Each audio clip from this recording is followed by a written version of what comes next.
These are real. These are, anyway, it will speak for itself. Shall we begin? Yeah, to page each? A page each. Killed by Atos, DWP, bedroom tax, sanctions and resulting evictions. Mr. Duncan Smith, regretfully, the following people will not be able to attend.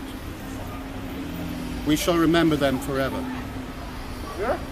David Clapson, 59, a diabetic ex-soldier deprived of the means to survive by the DWP's harsh welfare reforms.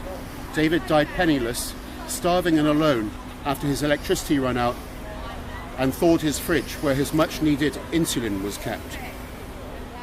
Stephanie Bottrell, 53 years old.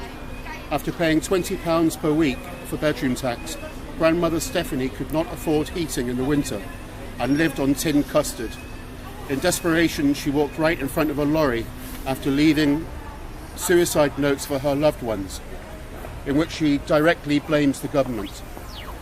She became the first known suicide victim of the bedroom tax.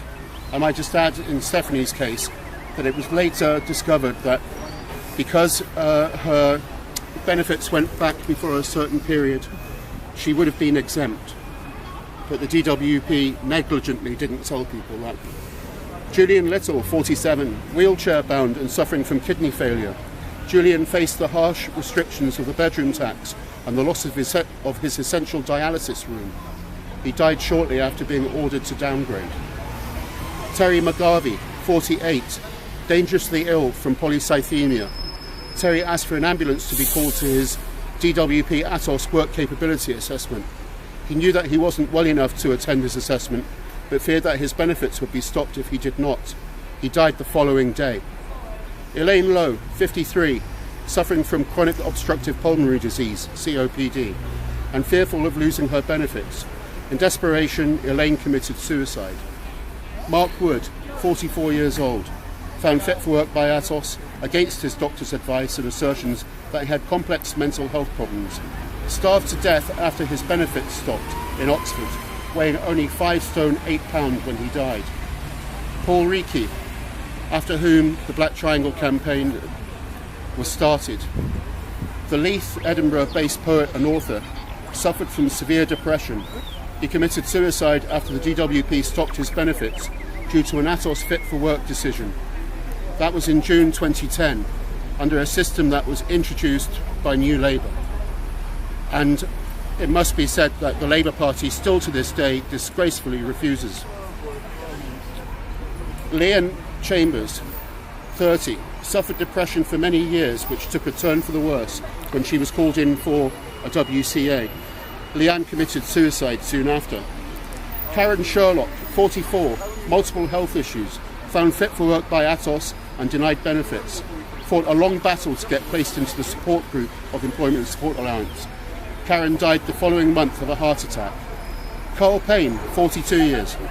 Fears of losing his lifeline benefits due to welfare reform led this father of two to take his own life. Tim Salter, 53 years. Blind and suffering from agoraphobia, Tim hanged himself after Atos found him fit for work and stopped his benefits. Edward Jacks, 47 years old and suffering from HIV and hepatitis C. Edward had a history of severe depression and self-harm. He took a fatal overdose after Atos found him fit for work and stopped his benefits. Linda Wootton, 49 years old, a double heart and lung transplant patient, died just 9 days after the government found her fit for work. Their refusal letter arrived as she lay desperately ill in her hospital bed. Stephen Cawthra, 55. His benefits stopped by the DWP, and with rising debts he saw suicide as the only way out of a desperate situation.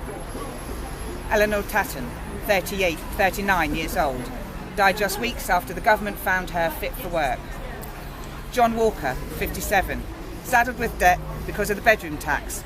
John took his own life. Brian McArdle, 57 years old, suffered a fatal heart attack the day after his disability benefits were stopped. Stephen Hill, 53, died of a heart attack 1 month after being found fit for work, even though he was waiting for major heart surgery. Jacqueline Harris, 53, A former nurse who could hardly walk was found fit for work by Atos and her benefits withdrawn. In desperation, she took her own life. David Barr, 28, suffering from severe mental difficulties, threw himself from a bridge after being found fit for work by Atos and failing his appeal. David Groves, 56, died of a heart attack the night before taking his work capability assessment. His widow claimed that it was the distress of it all that killed him. Nicholas Peter Barker, 51, shot himself after being told his benefits were being stopped. He was unable to work after a brain hemorrhage left him paralysed down one side. Mark and Helen Mullins, 48 and 59 years old, forced to live on £57.50 a week and make 12-mile trips each week to get free vegetables to make soup. Mark and Helen both committed suicide. Richard Sanderson, 44, unable to find a job, with his housing benefit cut forcing him to move, but with nowhere to go. Richard committed suicide. Martin Rust, 36 years old, a schizophrenic man who killed himself 2 months after the government found him fit for work. Craig Monk, 43, a vulnerable gentleman and a partial amputee who slipped so far into poverty that he felt the need to hang himself. Colin Traynor, 29, and suffering from epilepsy, was stripped of his benefits. He appealed. 5 weeks after his death, his family found he had won his appeal. Elaine Christian, 57 years old.